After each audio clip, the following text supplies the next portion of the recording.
Hello मेरे प्यारे छात्रों, आप सभी का स्वागत है। जितने भी छात्र 2025 में बोर्ड का एग्ज़ाम देने वाले हैं, आज आप सभी को अंग्रेज़ी का एकदम वायरल पेपर बताएंगे। आपको अंग्रेज़ी का पेपर में कुछ नहीं आता है, फिर भी आप अंग्रेज़ी के पेपर हल करने का तरीका भी यहाँ पे सीख लेंगे। यहाँ पे आप सभी को कैसे प्रश्न को हल करना है ये भी साथ में सिखाते चले जाएंगे। जो पैसेज से संबंधित प्रश्न आता है, पैसेज से आप कैसे आंसर निकाल सकते हैं, सभी क्वेश्चन को यहाँ पे आप सभी को बता देंगे। यहाँ देख सकते हैं कि एकदम ये रियल पेपर है, पूरा पेपर यहाँ देख लीजिए। सभी पेपर आपको बताने वाले हैं, तो वीडियो को स्किप मत कीजिएगा, ठीक है। देखिए, जब आप बोर्ड का एग्ज़ाम देने जाएंगे तो आपके सामने इस प्रकार से पेपर मिलेगा। सबसे पहले यहाँ पे आपको अनुक्रमांक लिखना रहता है और यहाँ पे अपना नाम लिखना रहता है। ये पेपर का सेट देख सकते हैं, DZ है, सबसे इम्पोर्टेंट वायरल पेपर है। यहाँ पे देखिए, आपको जो समय मिलेगा पेपर हल करने के लिए 3 घंटा 15 मिनट का समय दिया जाता है और ये पूर्णांक रहता है टोटल 70 नंबर का। अब यहाँ पे देखिए कुछ इंस्ट्रक्शन दिया गया है। इन इंस्ट्रक्शन के बारे में आप पहले से जान रहे होंगे, ठीक है। नहीं जान रहे हैं तो इसको आप देख लीजिए कि इंस्ट्रक्शन में जो लिखा रहता है इसका मतलब क्या होता है। जैसे देखिए, पहला यहाँ पे इंस्ट्रक्शन में दिया है पहला कि first 15 minutes are allotted for the candidates to read the question paper, यानी 15 मिनट तक आप पेपर को पढ़ सकते हैं, ठीक है। फिर इसके बाद अगला निर्देश दिया है आपका कि ऑल क्वेश्चन आर कंपलसरी, यानी सभी क्वेश्चन आपको करना अनिवार्य है। अगला है कि this question paper has 2 part, part A and part B, यानी कि पेपर जो रहेगा 2 पार्ट में रहेगा, पार्ट ए और पार्ट बी 2 भागों में बटा रहेगा। इसके बाद अगला निर्देश है कि पार्ट ए जो है आपका 20 नंबर का मल्टीपल चॉइस क्वेश्चन रहेगा, ठीक है। सीधे आपको हिंदी बता देते हैं कि पार्ट ए में 20 नंबर का बहुविकल्पी प्रश्न रहेगा, जिसका उत्तर आपको OMR सीट पर ही देना है। अगला है कि पार्ट ए जो है जिसका उत्तर आपको OMR सीट पर दे देंगे, तो उसे डू नॉट इरेज, कट या वाइटनर का प्रयोग नहीं करना है, यानी उस पर कट नहीं करना है, ना इरेजर, इन सब का प्रयोग कदापि नहीं करना है। इसके बाद अगला है कि marks of the question are mention against them, यानी सभी प्रश्न कितने नंबर के हैं उसके सामने उसका मेंशन किया गया है कि कौन सा प्रश्न कितने नंबर का आपका रहेगा। पार्ट बी जो है आपका डिस्क्रिप्टिव टाइप रहेगा, यानी कि वर्णनात्मक प्रश्न रहता है, ये 50 नंबर का आपका होने वाला है। अगला है कि all the question of part B are to be attempt all at a time, यानी एक समय में पार्ट बी के सभी क्वेश्चन को आपको हल करना है, ठीक है। तो ये मेन क्या था, आपका निर्देश था जो आपको हिंदी में भी समझा दिए हैं। चलिए प्रश्न को हल करते हैं। देखिए, यहाँ से प्रारंभ होता है पार्ट ए, जिसमें पहले मल्टीपल चॉइस क्वेश्चन देखा जाएगा। देखिए, क्वेश्चन नंबर 1 से 3 तक, यहाँ पहले प्रश्न को देख लीजिए। क्या है कि read the following passage carefully and answer the question that follow choosing the correct option, यानी कि यहाँ पे आपको पैसेज दिया गया है। इस पैसेज से संबंधित आपको 1 से लेकर 3 तक प्रश्न पूछे गए हैं, जिसका आंसर आपको इसी पैसेज के माध्यम से देना है।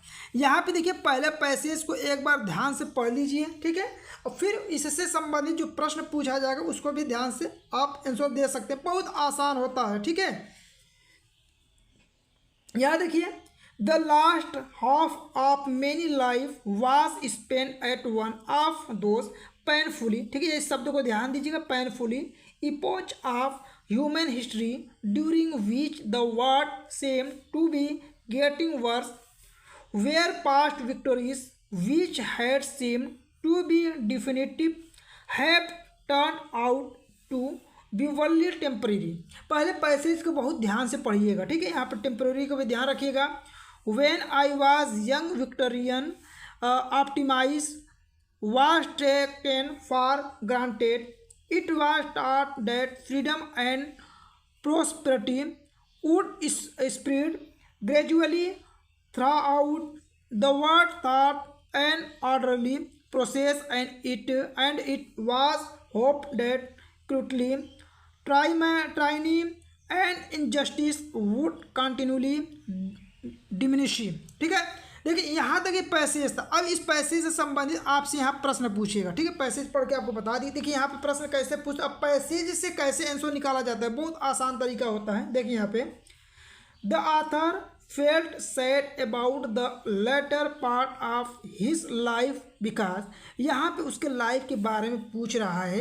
अब देखिए आपको जैसे इसका हिंदी नहीं आ रहा है तो आप कैसे आंसर निकाल सकते हैं। देखिए यहाँ पे बता दें कि जब आपके सामने ऐसे ऑप्शन मिलेगा, आपको कुछ भी नहीं पता है, तभी पे आप देखिए इसमें जो बड़ा ऑप्शन लिखा रहेगा वही वाला ऑप्शन सही होता है। जैसे यहाँ पे देख लीजिए, पढ़ लेंगे, ये वाला ऑप्शन सबसे बड़ा लिखा है, इसका मतलब डी वाला ऑप्शन सही हो जाएगा। ये तो ट्रिक था कि जैसे आपको कुछ नहीं आ रहा है तो आप डी वाला जो बड़ा लिखा रहता है ऑप्शन वही वाला मैक्सिमम चांस रहता है कि आपका वही वाला ऑप्शन सही होता है।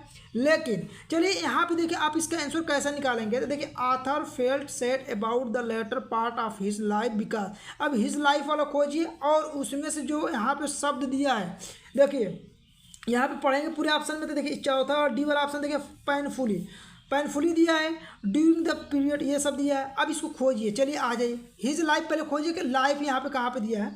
देखिए last half of my life दिया है ना, इसमें देखिए आपको देखिए पेनफुली पहले लिखवाया था ना, जहाँ पे ये मिलेगा यही वाला ऑप्शन क्या हो जाएगा आपका करेक्ट हो जाएगा। तो देखिए यहाँ पे लाइफ के बारे में पेनफुली शब्द मिल गया, मान लीजिए इसका हिंदी नहीं आया तो आप डी वाला ऑप्शन करेक्ट मान लीजिएगा। समझ में आ गया, यही वाला ऑप्शन आपका सही भी है, ठीक है, इसमें मत सोचिएगा ऐसे बता रहे हैं, यही ऑप्शन पहले का आपका करेक्ट है। तो आप आंसर निकाल लेंगे इसका। देखिए अगला, देखिए अगला भी आपका ऐसे आंसर निकालेंगे, आपको कुछ नहीं आ रहा है तो। यहाँ पे दूसरा देखिए, the victories of the past, ठीक है, victories of the past option को बहुत ध्यान से पढ़ लीजिएगा। जैसे यहाँ brought permanent peace and prosperity, ended cruelty tyranny and injustice. अगला दिया है कि prove to be temporary events filled men with a sense of permissive. देखिए यहाँ पे, अब देखिए यहाँ पे विक्टरी ऑफ पास्ट खोजिए। देखिए ऑप्शन जब पढ़ते चले जाएंगे तो कहाँ पे मिलेगा आपको। देखिए यहाँ तक तो आपका आंसर हो गया, इसके आगे ही अगला आंसर मिलता है ना पैसेज में। जैसे देखिए ड्यूरिंग विच द वर्ड, ये तो मिल गया, यहाँ तक आपका आंसर हो चुका था। अब इसके आगे पढ़िए, वेयर पास्ट विक्ट्री, देखिए पास्ट विक्ट्रीज मिल गया, इसमें से कोई एक शब्द खोजिए। Which had seem to be definitive have turned out to be only temporary. अब इसमें देखिए ये वाला वाक्य यहाँ से लेके यहाँ तक आप पढ़े हैं, यहाँ से लेके यहाँ तक, इस वाक्य को खोजिए कि टेम्प्रोरी इसमें दिया कहाँ पे है। देखिए इसमें जब आप पढ़ेंगे तो देखिए आपको सिर्फ एक ही जगह टेम्प्रोरी मिलेगा। देखिए इस लाइन में टेम्प्रोरी लिखा था, टेम्प्रोरी यहाँ पे मिला, इसीलिए इसका सही जवाब क्या हो जाएगा, सी वाला ऑप्शन क्या हो जाएगा, करेक्ट हो जाएगा। ठीक है, तो इस तरह आप इसका आंसर निकाल सकते हैं। अगला प्रश्न देखिए, ये भी आपका पैसेज से है, लेकिन देखिए what definitive used in the passage mean, यानी कि जो डिफिनेटिव शब्द है इसका अर्थ क्या होगा, यानी पैसेज में जो डिफिनेटिव शब्द था ना इसका अर्थ बताना। देखिए ये आपको जब याद रहेगा तभी आप इसका आंसर लिख सकते हैं। जैसे देखिए डिफिनेटिव, डिफाइंड लिखा है, फाइनल लिखा है, टेम्पोररी लिखा है, इनकम्प्लीट लिखा है। डिफिनेटिव जो होता है क्या होता है, अंतिम होता है, इसका अर्थ क्या होता है, अंतिम। तो यहाँ पे देखिए अंतिम किसका अर्थ होता है, फाइनल मतलब अंतिम होता है, तो इसका सही जवाब क्या होगा, बी वाला ऑप्शन सही हो जाएगा। देखिए इसका जब अर्थ आप जान रहे होंगे तभी आप इसका आंसर दे पाएंगे, अन्यथा पैसे से इसका आंसर नहीं दे पाएंगे। ठीक है, यहाँ था पैसे से संबंधित 3 प्रश्न। इसी तरह सभी जितने भी पैसेज वाले रहेंगे आपको आंसर निकाल के समझाएंगे। अगला देखिए, choose the correct option to answer the following. चौथा है आई एम प्राउड माई सन, यहाँ पे प्रीपोजिशन भरना है, क्या भरेंगे यहाँ पे ध्यान रखिएगा, प्राउड के बाद हमेशा क्या आता है, ऑफ आता है, तो यहाँ पे क्या भरा जाएगा आपका ऑप्शन वाला सी वाला भरा जाएगा। करेक्ट होगा क्या, प्राउड के बाद ऑफ होगा। ठीक है, तो सी वाला ऑप्शन करेक्ट हो जाएगा। अगला देखिए, इस प्रकार से भी आपके प्रश्न आते हैं इंग्लिश के पेपर में। Rearrange the following words cluster to make a meaningful sentences and choose the correct arrangement, यानी कि देखिए यहाँ पे आपको शब्द दिया है, इन शब्दों को एक अरेंज में बनाना है और बनाने के बताना है कि इसमें से कौन सा ऑप्शन सही होगा। देखिए द वेरी, देखिए आप यहाँ से बहुत आसानी से आंसर निकाल सकते हैं। द वेरी कभी वेरी क्लेवर ऐसे करके नहीं आता स्टार्टिंग, इसलिए कि आपका सबसे पहले पता होना चाहिए कि सबसे पहले आपका क्या आता है, सब्जेक्ट आता है, फिर आपका वर्ब जो आता है वर्ब आता है, फिर इसके बाद आपका क्या आता है, ऑब्जेक्ट जो आता है ऑब्जेक्ट आ जाता है। ठीक है, तो ये आपका ये क्रम से रहता है। तो देखिए इसमें आपका सब्जेक्ट क्या होगा, क्रो हो सकता है, बर्ड क्रो तो कभी होता नहीं है, बर्ड क्रो कोई वाक्य बनता नहीं है, तो बर्ड क्रो वाला तो ये वाला ऑप्शन कट जाएगा। बर्ड वेरी कभी नहीं आता है, बर्ड वेरी नहीं आता है, तो ये वाला ऑप्शन तीनों कट जाएगा। तो आपका ऑप्शन क्या सही होगा, the crow is a very clever bird. तो ये वाला वाक्य आपका बनेगा। सबसे पहले आपका सब्जेक्ट होगा, तो इसमें से द क्रो लिखेंगे, ठीक है। फिर इसके बाद क्या लिखेंगे, इस लिखेंगे सहायक क्रिया, फिर इसके बाद ए वेरी लिखेंगे, फिर क्लेवर बर्ड लिखेंगे, हो जाता है the crow is a very clever bird. तो इस तरह आप ऑप्शनों को छाट के भी आप आंसर दे सकते हैं, ठीक है। अगला प्रश्न देखिए, complete the following sentences by choosing the correct option. यानी कि यहाँ पे करेक्ट ऑप्शन आपको बताना है कि no sooner had he entered the room, यहाँ पे खाली ऐसा ही वेंट आउट। तो देखिए यहाँ पे ध्यान दीजिएगा कि नो सूनर के बाद आपका यहाँ पे क्या आएगा, देन आता है। क्या आता है, देन। इसका सही जवाब क्या होगा, बी वाला ऑप्शन आप करेक्ट हो जाएगा। इस प्रश्न को एकदम तैयार कर लीजिए। अगला है 7वां नंबर का, which of the following words is miss spelled. यानी कि यहाँ पे आपको 4 ऑप्शन में से बताना है कि मिस स्पेल्ड इसमें से कौन सा है। ऑप्शन है कि बिलीव, तो देखिए इसका स्पेलिंग सही है, डिसीव का सही है, रिसीव का सही है, जबकि अचीव जो होता है इसका स्पेलिंग गलती है। तो इसका सही जवाब क्या होगा, बी वाला ऑप्शन क्या हो जाएगा, करेक्ट हो जाएगा। कि चारों में कौन अलग है, तो बी वाला ऑप्शन क्या है आपका, गलत है, ठीक है। और यहाँ पे मिस स्पेल्ड पूछा था, मिस स्पेल्ड किसमें है, आपका बी वाला ऑप्शन है, ठीक है। 8वां नंबर का प्रश्न देखिए, choose the correct option to answer the following. अब देखिए यहाँ पे एक वाक्य है कि one who can not speak, यानी एक जो बोल नहीं सकता है उसे एक शब्द में क्या कहेंगे, डीप कहेंगे, डीप मतलब बहरा होता है, डीप तो कहेंगे नहीं। डंप कहेंगे, डंप मतलब गूंगा होता है, ठीक है। और लेम कहेंगे, ठीक है। विसीन लेस कहेंगे। देखिए एक जो बोल नहीं सकता उसे क्या कहते हैं, गूंगा कहते हैं ना। गूंगा का इंग्लिश क्या होता है, डंप होता है। इसका सही जवाब क्या होगा, बी वाला ऑप्शन सही हो जाएगा। इस प्रकार से भी आपके बोर्ड के एग्जाम में आता है प्रश्न। अब फिर देखिए 9 से लेकर 10 तक, अब फिर आपका पैसे से संबंधित प्रश्न पूछता है। Read the passage given below and choose the correct option to answer the question that follow. यानी कि जो यहाँ पे पैसेज दिया है, इस पैसेज को बहुत ध्यानपूर्वक पढ़ना है। पढ़ने के बाद इससे संबंधित आपसे प्रश्न पूछा जाता है, ठीक है। देखिए यहाँ पे ध्यान दीजिएगा, पहले आप पैसेज को देख लीजिए। Over many days and months Wiley listened carefully to a conversation, ठीक है, between her neighbours and people who regularly used to bus, and she also asked a few secret questions here and there. This way she picked up various small details about the bus journey. The town was 6 miles, यानी जो शहर है 6 मील के दूरी पर है। कहाँ से, फ्रॉम हर विलेज, ठीक है। उसके विलेज से कितने दूरी पर है, 6 मील्स की दूरी पर है। इस शब्दों को थोड़ा सा ध्यान रखिएगा, हो सकता है प्रश्न में इससे संबंधित प्रश्न पूछा जाए आपसे। The fair was 30 paisa one way, which is almost nothing at all. She hired one well dressed man say, but to Wally who scarcely saw that much money from one month to the next, it seemed a future fortune, ठीक है। अब देखिए इससे संबंधित प्रश्न पूछा है, ध्यान से देखिएगा। 9 number, complete the sentence by choosing her most the most suitable option. अब यहाँ पे देखिए, the town was from village, यानी जो शहर है वैली के गांव से कितना दूरी पर है। तो देखिए आपको यहाँ पे कितना दूरी पे है, देखिए पढ़े पैसेज ने यहाँ पे दिया, द टाउन वाज कितना दूरी पे है, 6 मील। अब देखिए ऑप्शन में 6 मील देखिए दिया है कि नहीं, तो देखिए यहाँ पे ऑप्शन देखेंगे तो 6 मील्स है ना, तो यही वाला ऑप्शन क्या हो जाएगा, सही हो जाएगा। इसीलिए जब पैसेज को पढ़ा जाता है तो बहुत ध्यान से पढ़ा जाता है ना, इसलिए पैसेज से ही आपसे आंसर पूछा गया है। देखिए अगला है, the fair of the bus was one way, यानी कि आपको बस का जो फेयरवेयर है कितना पैसा मांगा था, तो वही बताना है। 30 पैसा, 50 पैसा, 20 पैसा, 40 पैसा। तो आपको ऑप्शन में देखिए जो पैसेज था उसमें देखिए कितना दिया है। चलिए पैसेज को देखते हैं। पैसेज में यहाँ ध्यान से देखिएगा, the fair was 30 paisa one वे, यानी कितना पैसा था, 30 पैसा। तो यही वाला ऑप्शन आपका क्या हो जाएगा, करेक्ट हो जाएगा। चलिए ऑप्शन को देखते हैं। तो पैसेज में कितना दिया था, 30 पैसा, तो इसका सही जवाब क्या होगा, 30 पैसा, ठीक है। तो इस प्रकार से आप लगाइएगा। अब देखिए आपके सामने 11 से 13 नंबर का क्वेश्चन क्या है, choose the correct option to answer the following question, यही है। अब देखिए इसको पढ़िए ध्यान से। Democracy election were held in South Africa in, अब खाली स्थान and Mandela became the first black president of new nation, यानी कि देखिए ये आपका बुक का है, ठीक है। डेमोक्रेसी इलेक्शन जब हुआ था साउथ अफ्रीका में, जब डेमोक्रेसी इलेक्शन हुआ था तो कब हुआ था, और मंडेला जब फर्स्ट ब्लैक प्रेसिडेंट नए राष्ट्र के कब बना था वो बताना है। तो कब हुआ था, तो ये आपके बुक का है, आप बुक पढ़े रहेंगे तभी आप इसका आंसर दे सकते हैं।